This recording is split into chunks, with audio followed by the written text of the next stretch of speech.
এই গরমে অদিষ্ট জীবন মেরে নিয়ে একটু বাইরে গেলাম, মেয়ের দুষ্টামি আর ভালো লাগে না।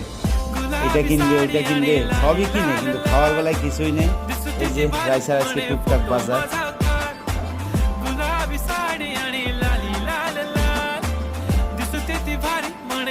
চিকেন রোল,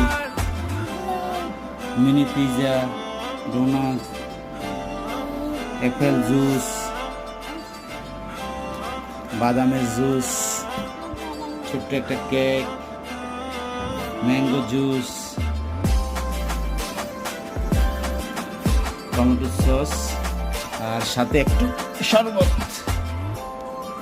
এখন আমার রাইসা নাস্তা করবে। ওকে আম্মু হাই বলো, সবাইকে হাই বলো। তুমি কি এখন খাবা সব?